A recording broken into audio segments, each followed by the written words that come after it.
Saludos, ¿qué tal? ¿Cómo están? Muy buenos días, bienvenidos a Capital Intereconomía, bienvenidos a Radio Intereconomía, es jueves, es 27 de agosto y hoy la noticia está siendo, y la noticia va a seguir siendo, Nvidia. El gigante tecnológico hace historia y bate todas las previsiones. Duplica sus ingresos en el segundo trimestre por encima de 96.000 millones de dólares, duplica también beneficios con unas ganancias de casi 60.000 millones de dólares y mejora las expectativas para el tercer trimestre en el que prevé unos ingresos de 108.000 millones. Y quédense con este dato. Nvidia ha ganado en la mitad de su actual ejercicio fiscal casi lo mismo que ganó en todo el año pasado, 118.000 millones frente a los 120.000 millones del año anterior.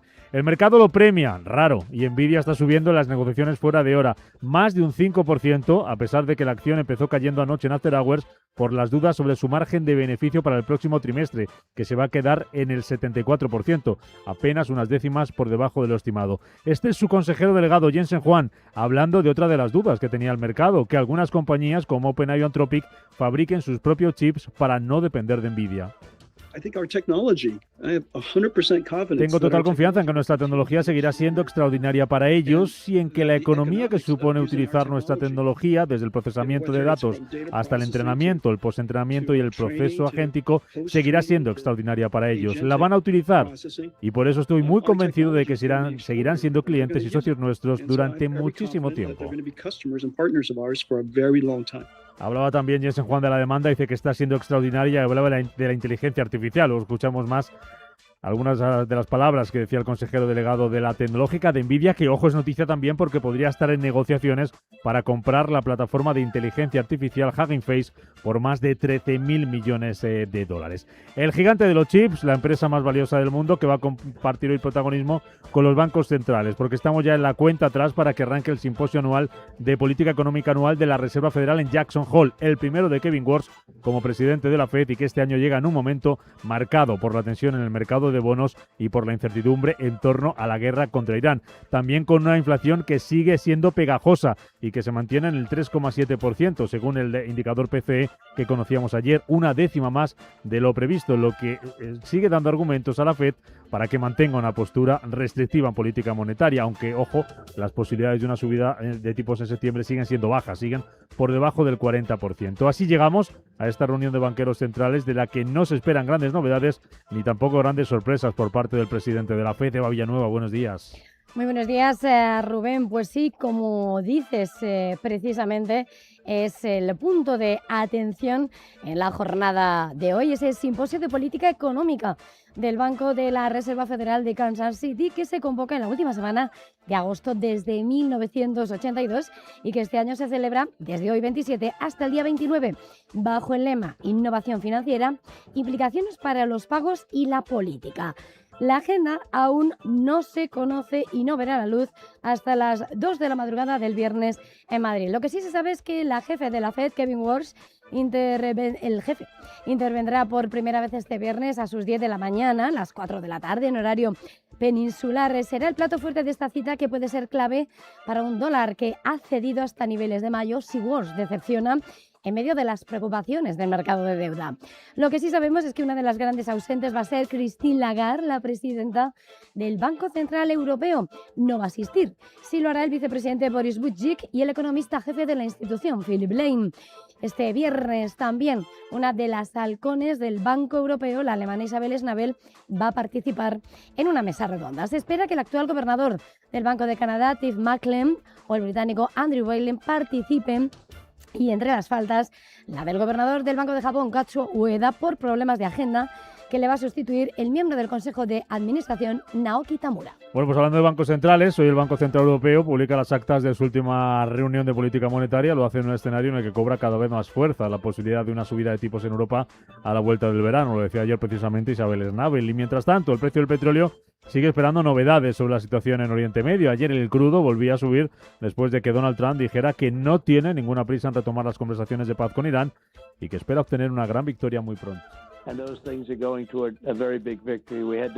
Tuvimos una gran victoria en Venezuela y muy pronto tendremos una gran victoria aquí, decía el presidente estadounidense. Lo último sobre el terreno es que Reino Unido ha vuelto a denunciar esta madrugada que un petrolero ha sido alcanzado por un proyectil en el mar de Hormuz. Con todo esto, el petróleo recortando esta mañana medio punto el Brent en $86,50, también baja medio punto el futuro del West Texas hasta los $81,83. En la renta variable, ¿qué tenemos? Pues mayoría de ganancias en Asia y al futuro del Nasdaq subiendo con fuerza, Eva, gracias precisamente a la subida en After Hours de Nvidia.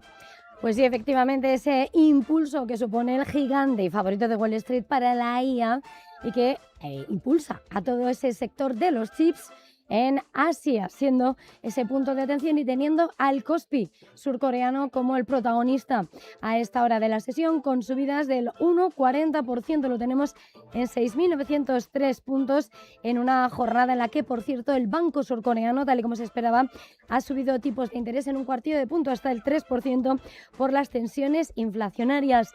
El índice Nikkei en Tokio se acaba de dar la vuelta.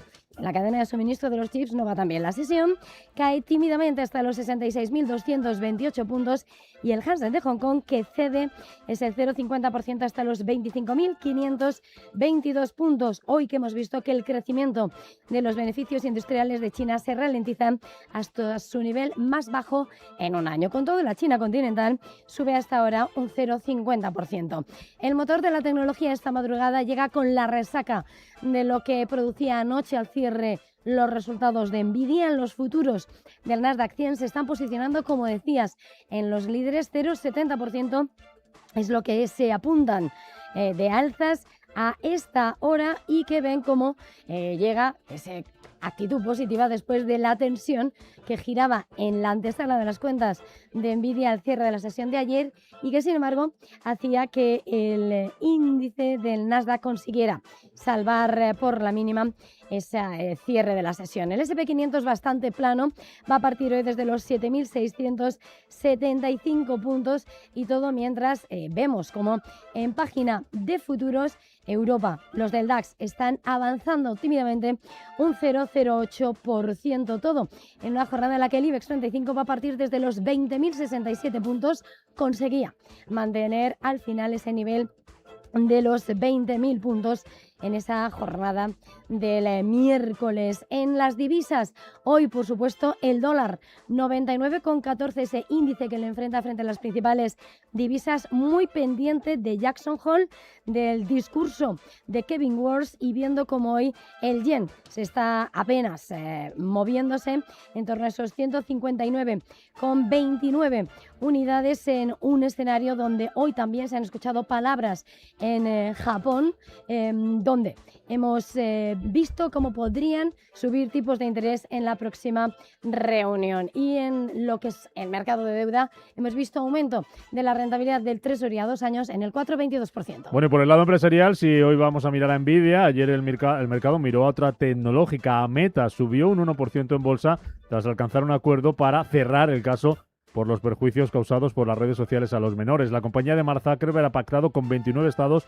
pagar hasta 16.680 millones de dólares para poner final a ese proceso judicial que acusaba a Facebook e Instagram de utilizar diseños y herramientas que podrían generar adicción entre los menores. El acuerdo se ha alcanzado durante la segunda semana de ese juicio celebrado en Oakland, en California, y evita que Meta se enfrente a unas posibles indemnizaciones que podrían haber alcanzado cientos de miles de millones de dólares. Meta, que no admite haber cometido ninguna irregularidad, se compromete además a introducir importantes cambios en sus productos, como un límite diario de uso para los adolescentes, restricciones nocturnas, mayores controles de edad y nuevas herramientas de control parental. 7 y 9 minutos de la mañana, vamos a por más noticias capitales. En Radio Intereconomía, las noticias capitales.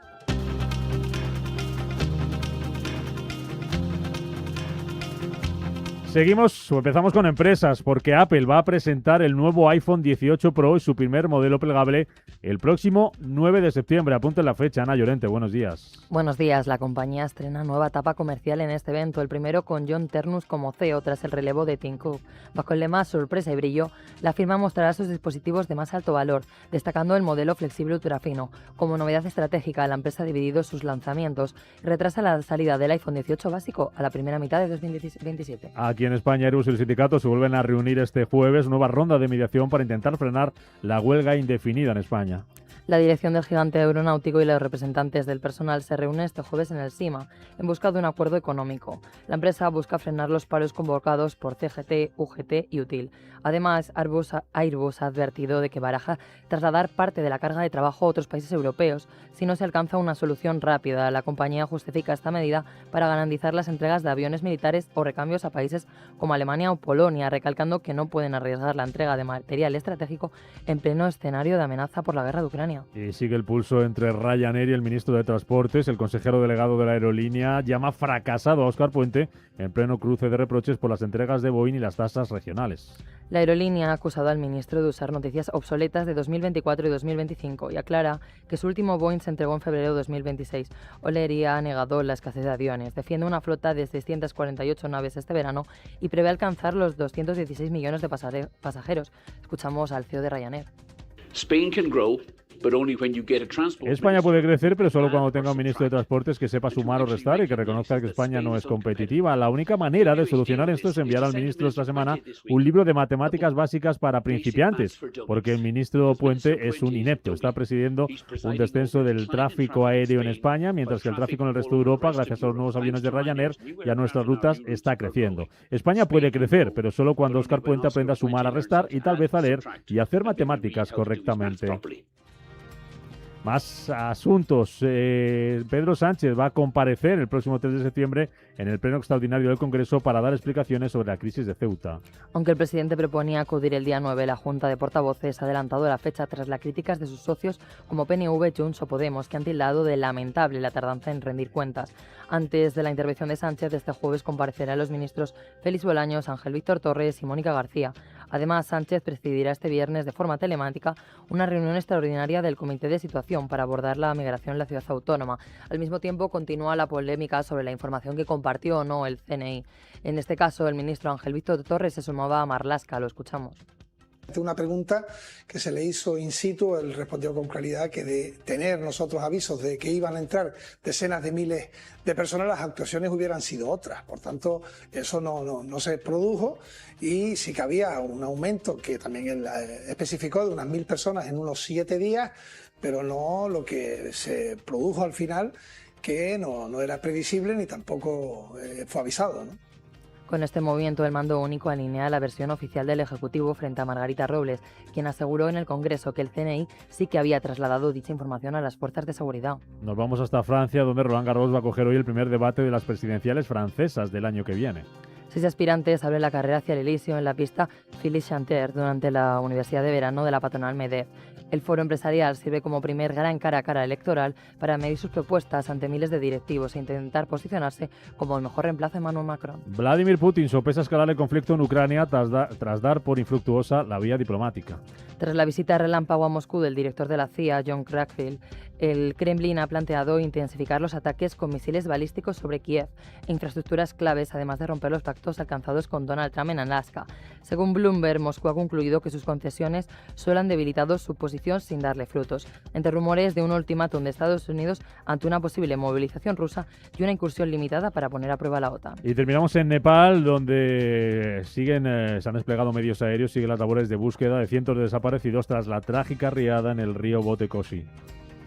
La catástrofe deja ya al menos 160 muertos entre ambos países, 157 en suelo nepalí y 3 en el Tíbet. Mientras el recuento de desaparecidos supera el medio millar en la vertiente china, el primer ministro nepalí, Balendra Shah, ha movilizado helicópteros militares y privados, más de 3.300 efectivos y drones para peinar la golpeada región fronteriza de Rayuya, donde decenas de policías locales permanecen ilocalizables. En paralelo, Pekín ha enviado helicópteros militares desde Lhasa y un avión de transporte I-20 para coordinar el auxilio en territorio tibetano, donde unos 260 del total desaparecidos son extranjeros. Abrimos nuestro tiempo de mercados para analizar lo que está pasando, lo que pasaba ayer y lo que va a pasar en la jornada de hoy jueves en los mercados. Muy pendientes de Jackson Hole, arranca ese simposio de banqueros centrales, con el foco puesto en Nvidia, esas cuentas que presentaba anoche la tecnológica y que ahora enseguida vamos a recordar, y que viene subiendo más de un 5% en After Hour, hace historia y bate todas las previsiones. Ese es el resumen. Además, espera ganar más dinero de lo esperado en el siguiente trimestre, en el tercero del año, y con el foco puesto también Si hay avances o no en el estrecho de Hormuz, a la espera de novedades, el precio del petróleo cotizando con caídas esta mañana en torno al medio punto porcentual. Rentabilidades de los bonos, que las tenemos relajándose ligeramente en Estados Unidos. El americano 10 años baja un 0,13%, está en el 4,65%. Y con los futuros subiendo, ojo porque cada vez suben menos, y con las bolsas asiáticas amenazando con darse la vuelta. Empezamos por ahí, como tenemos a los principales índices bursátiles en aquella parte del mundo, Eva. Pues como estás diciendo, Rubén, jornada de más a menos. El índice Nikkei ya está en terreno negativo. Es un 0,11% lo que cede el índice Nikkei hasta los 66.175 puntos, apuntando a endurecimiento de tipos. El Hansen de Hong Kong, 0,57% a la baja en los 25.505 puntos, aunque Shanghái se mantiene en positivo, 0,60% de avance hasta los 3.935 puntos, en una jornada donde el crecimiento de los beneficios industriales en China se ha ralentizado hasta su nivel más bajo en 7 meses, crece un 11,2% con respecto a un año antes. La bolsa australiana pierde el 1% en la SX200, 9.036 puntos. En India, el Nifty retrocede timidísimamente hasta los 24.187 puntos. Y el Kospi surcoreano, que vemos como a esta hora se mantiene el más fuerte, 0,93% de avance, 6.871. Aquí en Europa tenemos al futuro del Eurostock 50 ahora mismo plano y el futuro del DAX anticipando una caída del 0,18%. En Estados Unidos, de momento en verde los futuros, el que mantiene algo más de brío, algo más de fuerza, es el futuro del Nasdaq animado por Nvidia. Y vemos precisamente cómo en ese premercado los futuros de Estados Unidos anticipan ese movimiento, que en el SP500 avanzan un 0,30% del índice rector, el Nasdaq 0,55% con mucha más fuerza, como apuntabas, y el Dow Jones, que vemos como a esta hora está avanzando ese 0,20%. Vamos con los protagonistas. Y la primera parada en Asia, y buscamos ahí protagonistas por el lado de la tecnología, cómo se están moviendo las principales compañías del sector, Eva, tras los resultados de Nvidia. Pues importante señalar cómo los semiconductores, los chips como Nvidia, están subiendo, la cadena de suministro no tanto. En este escenario vemos como, viendo las surcoreanas, Samsung Electronics está subiendo un 1,72% a esta hora, SK Hynix también con subidas del entorno del 2%, mientras que la taiwanesa TSMC avanza un 0,41%. El conglomerado inversor nipón SoftBank es el que a esta hora vemos cómo está subiendo de forma moderada, pero avanza ese 0,60%, mientras que en esa cadena de suministro Advantes cae el 2%. ¿Qué pasa en China? Semiconductores como SMIC de Hong Kong ganan cerca del 2%, vemos Baidu con subidas del 4,4%, mientras que Huajón, que sube un 4%, el tigre chino se dispara un 10%, Zipu, pero títulos como Alibaba caen un 0,6%. Hoy tenemos también noticia en otra compañía, es la surcoreana Samsung, está celebrando su evento Galaxy, en el que va a dar a conocer la última incorporación de la familia Galaxy S26. Ya saben que en esa carrera por nuevos modelos, se lo contábamos, Apple va a presentar sus nuevos modelos de iPhone el próximo día 9 de septiembre, es la fecha que tienen que tener ustedes en cuenta. Vamos a buscar más nombres propios. En Asia, las acciones de Z.ai suben un 8% tras el lanzamiento de un nuevo modelo de inteligencia artificial que solamente funciona con chips chinos. Sí, de vueltas de nuevo con la inteligencia artificial, y es que la versión de bajo coste del modelo insignia de Z.ai, que está denominada GLM53 Flash, ocupa el 10º puesto en el índice de inteligencia artificial para análisis, por delante de DeepSeek V4 Pro Max. Su rival Minimax, que ha registrado un aumento de casi el 300% de sus ingresos en el primer semestre, sube un 3%. También importante señalar cómo los ingresos de DeepSeek han alcanzado $70 millones en julio, lo que supone un aumento de 10 veces con respecto a 2025. Y más allá de la inteligencia artificial, vamos con resultados. La aerolínea australiana Qantas, que está subiendo esta mañana en bolsa un 4% tras presentar unos resultados empresariales que presentan nuevos asientos de clase ejecutiva y que satisfacen a los resultados. Es noticia esta madrugada también en Asia, el Banco de Corea, que ha subido los tipos en un cuartillo de punto en medio de las tensiones inflacionistas. Subidas hasta el 3%, es el nivel más alto desde enero de 2025, después de que la subyacente, la inflación, tocase el 2,6%, su nivel más alto desde de diciembre de 2023. Importante sobre Japón en cuanto a lo que está siendo el comportamiento de los inversores más allá de Corea. Vemos como las ventas netas de acciones japonesas por parte de los inversores extranjeros han alcanzado su nivel más alto en casi 2 meses durante la semana terminada el 22 de agosto, según acaba de informar el Ministerio de Finanzas de Japón. Apunta a este mensaje una jornada donde, por otra parte, uno de los miembros del Banco de Japón ha anticipado posibles subidas de tipos en la reunión del próximo mes. Y terminamos con un nombre propio. Shein se va acercando a esa salida a bolsa, ya saben, próximo 1 de septiembre, bolsa de Hong Kong, y se van conociendo detalles de esa colocación. Según Bloomberg, los actuales inversores de Shein han acordado no vender durante 6 meses las nuevas acciones que reciban en la salida a bolsa de la compañía. Un movimiento con el que buscan transmitir confianza en la operación. También importante señalar cómo la empresa china Moonshoot ahí está negociando acuerdos de reparto de ingresos con Microsoft, Amazon y Google de Alphabet que permitirían a los gigantes estadounidenses de la nube alojar su exitoso modelo de inteligencia artificial Química 3. 7:24, miramos a Europa, donde hoy el IBEX 35 va a abrir desde los 20.067 puntos.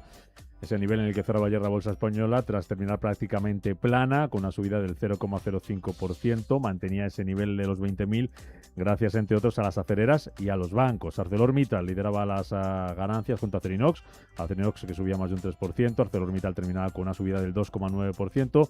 También Puig se colaba en la parte alta de la tabla con avances del 1,7%. Y entre los dos principales bancos del parque veíamos como BBVA ganaba al cierre un 1,4% y Santander sumaba un 1,2%. Por el lado negativo, por el lado de las caídas, el principal castigo ayer para los títulos de Ferrovial, perdía casi un 5%. Telefónica se dejaba más de un 2% y Celnex terminaba con una caída del 1,5%. También terminaba en negativo Repsol, aunque muy tímidamente perdía, arrastrado por esa caída del precio del petróleo, que caía al cierre de las bolsas europeas. Luego, como saben, les contábamos, se dio la vuelta tras las palabras de Trump. Repsol con pérdidas del 0,1% este miércoles. En el resto de Europa teníamos mayoría de ganancias, a excepción de la bolsa de Londres, que perdía un 0,09%. Subidas para el DAX del 0,28%, para el CAC del 0,27%, para los Stock 50 del 0,3% y para la bolsa de Milán, que terminaba con una subida del 0,27%. Subía ayer también al cierre las rentabilidades de los bonos.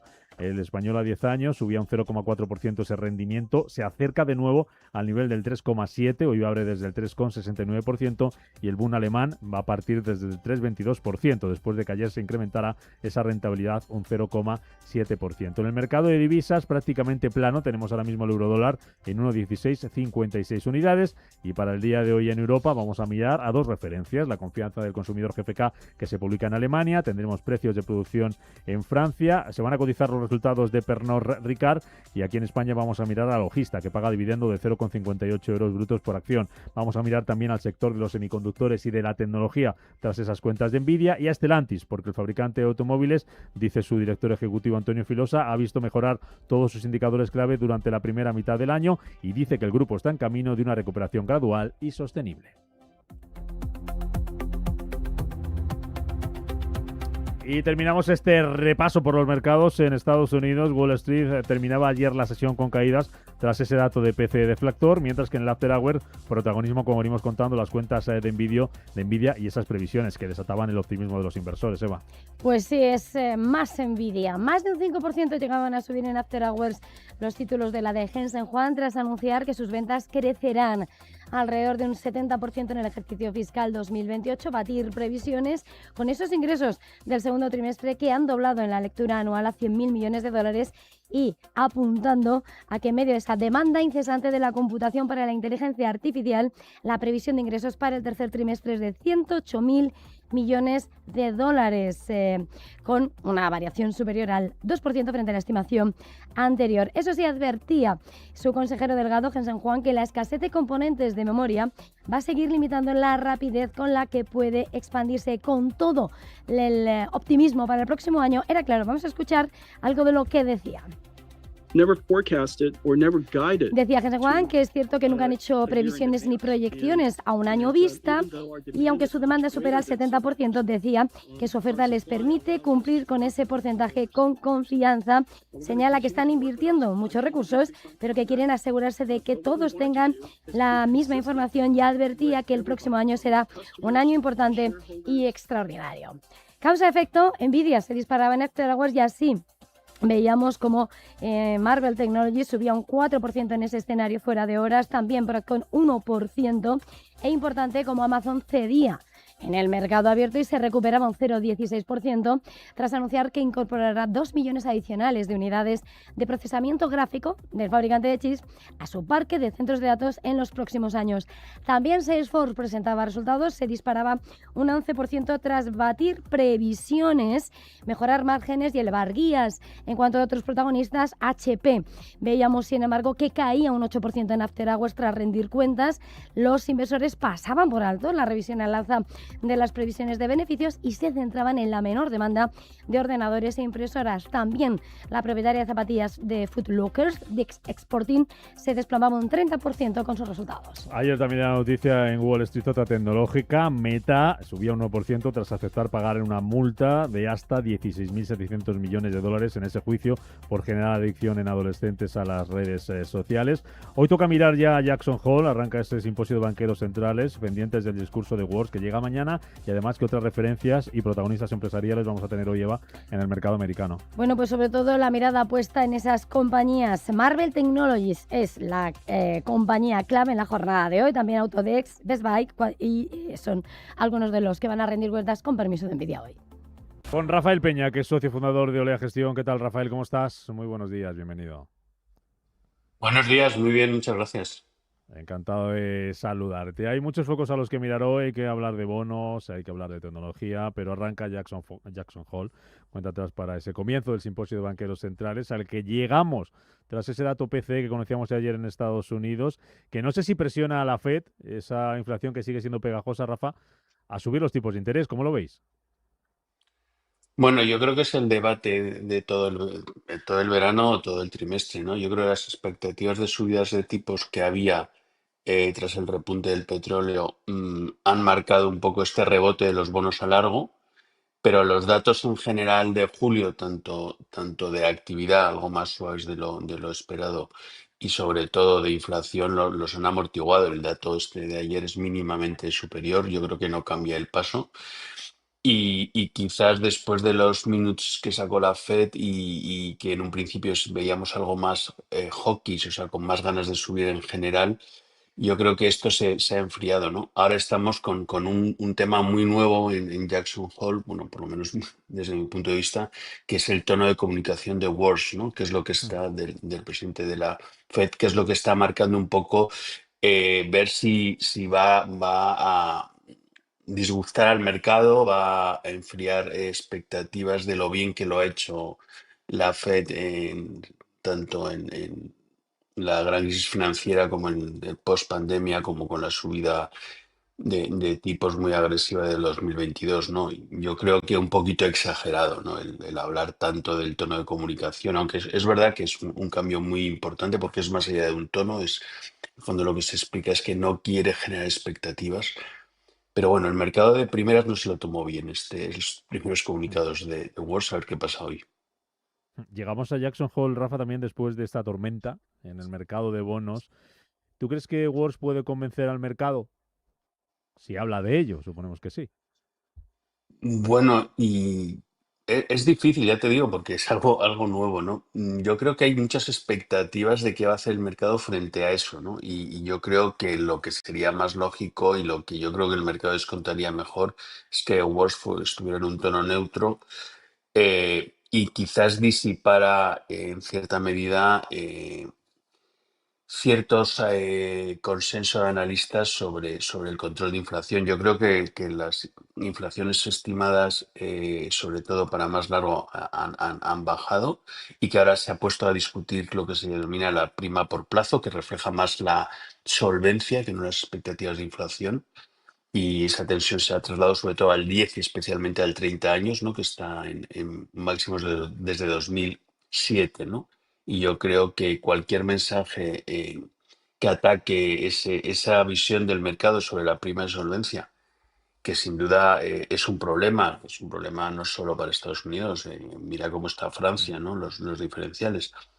Creo que va a ser bien acogido porque sí que el mercado echa de menos, yo creo que haya un poco más de consenso político de que hay que reducir los déficits y reducir la deuda emitida, ¿no? Entonces yo creo que por ahí sería el mejor escenario, ¿no? Que atacara ese problema y que eso fuera un guiño a que va a cambiar un poco el paso la actividad de la función pública, ¿no? Vosotros en Olea Gestión, Rafa, ¿cómo estáis viendo el asunto de los bonos, lo que ha pasado durante este mes de agosto? ¿Pensáis que lo peor puede haber pasado ya, que todavía podemos tener susto con las rentabilidades?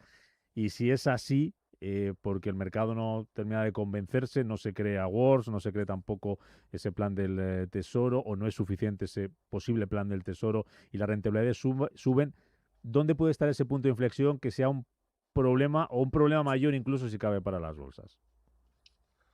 Bueno, nosotros en Olea seguimos muy de cerca, como tú bien sabes, desde hace muchos años todo lo que es el mercado de renta fija, pues un fondo que empezamos a gestionar en 2004, pues ha sufrido avatares, ¿no? De renta fija muy fuertes, ¿no? Esto al final nos parece casi una minucia, ¿no? El tono, la información, ¿no? Hemos vivido el 2008, el 2011, las crisis periféricas, bueno, cosas realmente estructurales, ¿no? Entonces, yo creo que para una gestión y para un inversor patrimonialista, el foco no tiene que estar tanto en esta entrada, por llamarlo de alguna manera, oportunística, ¿no? De coger el tipo más alto en el último momento, sino concentrarse más en los tipos reales. Nosotros creemos que los tipos reales es una buena oportunidad para inversores de medio y largo plazo, porque sí que creemos que, aunque haya inflación y las inflaciones este año, el consenso está Estados Unidos por encima del 3, en Europa un poquito por debajo, y para el año 2027 hay alguna divergencia, alguna casa está un poquito más arriba, pero mayoritariamente se van todas por debajo del 3 claramente, a entornos del 2,5, 2,7.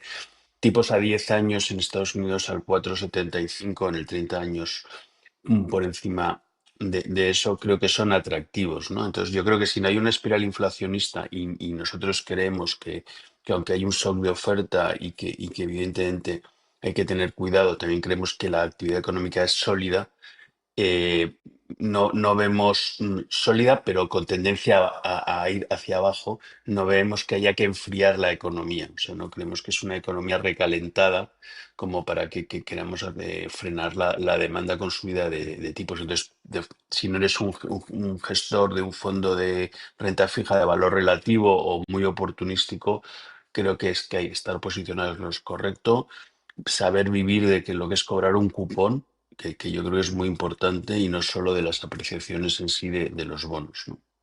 Vosotros en Olea, ¿qué estrategia estáis siguiendo, Rafa, ahora mismo? ¿En qué estáis posicionados y dónde vais a enfocaros ahora ya a la vuelta de verano, cuando vuelva Mm. la normalidad?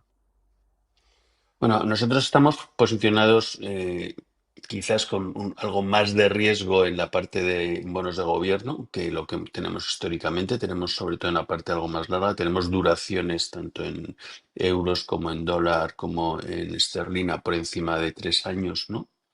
Lo cual es, bueno, pues es la banda media alta, ¿no? Y estamos bastante bajos en renta variable, con interés en ir subiendo. Estamos en exposiciones por encima del 20, del 21%. Nos gustaría estar un poquito más arriba, sobre todo viendo la temporada de resultados, que en general ha sido Mm. muy buena, tanto en Estados Unidos como en Europa, ¿no? Eso es un poquito nuestra posición central, ¿no? Hemos recuperado posiciones de oro a lo largo del verano, cuando el mercado se acercó a niveles más de 4.000. Y nosotros creemos que eso es un poquito una cartera central sobre la que tenemos que construir, ¿no?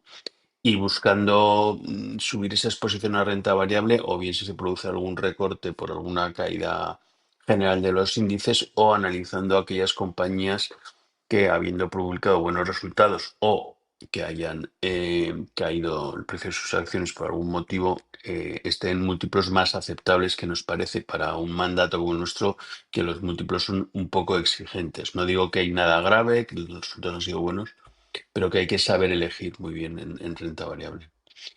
Y Rafa, bueno, pues termino por el lado. con... Perdón, perdón. Sigue. No, sí, te iba a comentar, no, finalmente donde quizás vemos mayor riesgo es en la parte de crédito privado, especialmente creemos que tenemos que digerir toda esta emisión de deuda de los hyperscalers que estamos viendo, que están captando un montón de dinero, es un ciclo de inversión en CAPEX debido a la IA tremendo y eso tiene que tener un efecto también en el equilibrio de los tipos de interés y quizás esa es la parte que vemos que hay que andar más vigilante de cara a proteger un capital, un patrimonio. Decía que terminó por la parte que comentabas de renta variable, esa exposición 20%, si no me equivoco, más o menos aproximadamente. Y en esa parte, en ese porcentaje, ¿cómo miráis a la tecnología? Hoy que están siendo y van a seguir siendo noticia las cuentas de Nvidia, que parece que le pega un espaldarazo más, un pasito más hacia adelante a la IA, a la tecnología. Había dudas de ver cómo salían las cuentas de Nvidia, han salido y ha batido todas las previsiones. Incluso el mercado se lo está premiando, que es algo bastante novedoso y bastante poco habitual. ¿Cómo estáis posicionados en tecnología en esa parte de renta variable de vuestra cartera? Bueno, nosotros en general, como tú sabes, invertimos básicamente sectorialmente vía índices y puntualmente cuando vemos cosas o índices en múltiplos muy exigentes y alternativas dentro de los índices que aportan un riesgo-beneficio más razonable, un múltiplo más razonable, nos posicionamos, ¿no?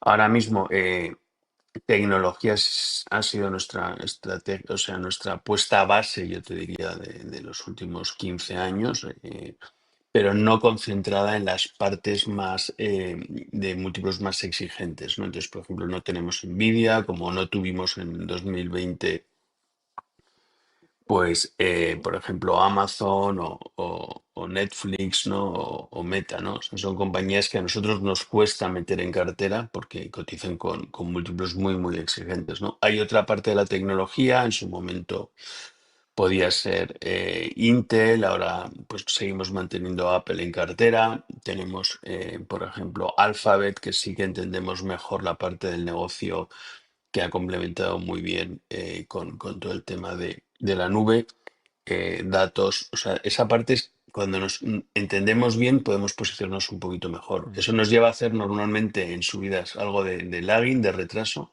pero yo creo que llegamos al mismo punto pasado el tiempo, pero con menos volatilidad, ¿no? Y de hecho el fondo ahora está en mínimos históricos de volatilidad de 22 años, ¿no? Estamos en volatilidades del 4% a 3 años, ¿no? Y eso es un dato, pues yo creo que muy, muy a mirar en un mandato como el nuestro, ¿no?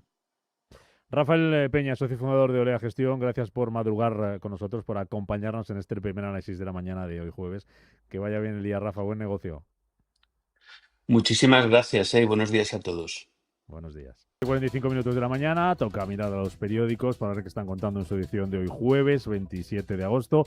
Empezamos en nuestro país con la prensa económica. Diario Expansión abre hoy con Norges, lanza una ofensiva inmobiliaria en España. Dice que el fondo noruego quintuplica su inversión hasta 2.000 millones, 2.000 millones de euros. Habla también de 220.000 estudiantes extranjeros, dice que dejan 8.300 millones al año en la economía española. También de la firma de hipotecas que cierra su mejor junio desde 2010. Trump, que prorroga el bloqueo a Cuba hasta septiembre de 2027, con fotografía para el presidente de Estados Unidos y fotografía también para el CEO de Meta, Mark Zuckerberg. Dice que Meta pagará 15.500 millones para zanjar los casos por adicción a sus redes. Y también fotografía para Jensen Huang, el CEO de Nvidia. Nvidia bate previsiones y dispara sus ingresos por el avance de la inteligencia artificial. 5 días, abre hoy con el sector inmobiliario. Dice que encara otro año récord con un 15% más de inversión. Añade que España ya es uno de los grandes destinos de capital en Europa. Y sobre este sector, dice que la firma de hipotecas se dispara a su nivel más alto desde 2008. Fotografía también en la portada de 5 días para Mark Zuckerberg. Meta pagará 15.500 millones para evitar el juicio por los daños a menores. También vemos fotografía de Kevin Warsh, presidente de la Fed, el dilema de Warsh en Jackson Hole. Dice que se juega su credibilidad en plena tormenta de deuda. Y en clave empresarial, Ferrovial cancela la venta de un parque solar por la caída de los precios. Terminamos el repaso de la prensa económica en El Economista. Santander entra en el mercado de ETF con un producto propio. Dice que registra en Irlanda 2 fondos de deuda y uno de renta variable norteamericana. Italia apoya a Coricelli para comprar de óleo. Añade que el gobierno de Meloni presiona para que ninguna empresa se alíe con la española. Sobre vivienda, dice El Economista que deja sin gastar el Ministerio un 81% de su presupuesto en lo que va de año. También leemos que AENA incrementa un 35% del tráfico de mercancías en solo 4 4 años y 2 asuntos más. La bolsa europea guarda Nvidia y Jackson Hole a un 1% de máximos y Meta limita el acceso a menores y va a pagar 16.700 millones de multa. ¿Qué están contando los periódicos nacionales? Keren Gutiérrez, buenos días. Buenos días. El periódico El Mundo señala que las redes han sido obligadas a limitar sus algoritmos tóxicos sobre los menores. Meta, propietaria de Facebook, Instagram y WhatsApp, pagará alrededor de 14.50 millones para cerrar el mayor juicio de su historia. Entre otros titulares también destaca que Rusia frena la euforia de Ucrania en la guerra con un nuevo armamento. Replica los ataques contra su retaguardia con hibridadores, drones o reacción y misiles. Y entre otros, en Ceuta señala que la tensión social se dispara tras un mes de caos. Lo más destacado de la portada del País, Meta pacta una indemnización histórica por daños a menores. Fotografía también para esa riada en Nepal. Titula El País que una gigantesca riada en el Himalaya arrasa la frontera entre Tíbet y Nepal. Y sobre la situación en Ceuta, dice El País que Sánchez irá al Congreso para abordar la crisis de Ceuta el jueves de la semana que viene y que la batalla por los espacios para alojar a inmigrantes enquista el conflicto. La Razón señala que al menos 160 muertos y 800 desaparecidos han quedado tras un fuerte alud en Himalaya. Las autoridades nepalíes afirman que hay 2 turistas españoles sin localizar. Entre otros titulares también apunta La Razón que la policía recela de Frontex por provocar un posible efecto llamada. Medios policiales respaldan las reticencias de Interior a solicitar la intervención de la agencia de la Unión Europea. El Congreso reprocha a Sánchez su gestión ante la crisis en Ceuta. Y por último también señala La Razón que en Madrid golea a la Real con un triplete de Mbappé, 4-1 en el regreso de Mou. Y un solo asunto, la portada de ABC, Ceuta. Titula este periódico, mandos policiales exigen que Marlaska aclare los avisos del CNI. Dice también que Sánchez obligado a suspender sus vacaciones en Andorra tras un gabinete de crisis en la Moncloa y que Junts advierte al gobierno que no aceptará que ningún menor de la avalancha en Ceuta acabe en Cataluña. Y los periódicos de por ahí fuera, los internacionales, ¿qué cuentan, Keren? Pues en Estados Unidos, The Wall Street Journal señala en exclusiva que el viaje del jefe de la CIA a Moscú fue para advertir al gobierno ruso de no atacar los territorios de la OTAN. En su sección de política también señala que Hakeem Jeffries afronta las críticas del ala izquierda por su reunión con Jared Kushner. The Washington Post apunta que el enorme consumo de municiones estadounidenses en Oriente Medio preocupa cada vez más a los aliados asiáticos y frustra a los funcionarios del Pentágono encargados de la región de Indo-Pacífico, quienes temen que una guerra prolongada con Irán pueda socavar la posición de Estados Unidos. The New York Times en su portada informa de fuertes inundaciones en aldeas de Nepal y el Tíbet, de las que resultaron cientos de desaparecidos y al menos 160 personas fallecidas. Entre otros titulares también apunta que Meta acordó pagar alrededor de 17.1 millones de dólares para resolver las demandas sobre la adicción a las redes de los jóvenes. En la prensa europea, Reino Unido, The Times, entre sus titulares destaca que una carta firmada por 100 organizaciones señala que los planes para aliviar el hacinamiento en las prisiones chocan con el compromiso del programa electoral laborista de reducir a la mitad la violencia contra mujeres y niñas. Financial Times, este diario económico, destaca que Nvidia prevé un crecimiento de las ventas del 70% para el próximo año, al tiempo que refuta las críticas sobre la financiación circular. En Alemania, Handelsblatt pone el foco sobre el nuevo primer acuerdo salarial en Renania del Norte-Westfalia. Avance en el sector minorista. La ronda de negociación salarial a escala nacional podría servir de modelo para otras regiones. En esta, particularmente, los trabajadores recibirán un aumento salarial inmediato del 3%, mientras que Frankfurt al Main señala que, según encuestas realizadas, la mayoría de los ciudadanos rechaza las propuestas electorales de la AfD en Sajonia-Anhalt. Por otra parte, el grupo parlamentario Die Linke plantea tratados de colaboración con un gobierno de coalición con el CDU en Sajonia. Y en Francia, Le Monde destaca que Sebastián Lecornu anuncia refuerzos humanos y tecnológicos contra la inmigración ilegal en la isla de Mayotte. El primer ministro de visita en el archipiélago también desea condicionar la ayuda al desarrollo destinada a las Comoras y a 6 africanos a su cooperación con Francia en la lucha contra la inmigración irregular. Por último, Les Echos pone el foco sobre Pierre Danone, estratega económico de Retaliu, prepara la propuesta económica del candidato de los republicanos para las elecciones presidenciales francesas del siguiente año.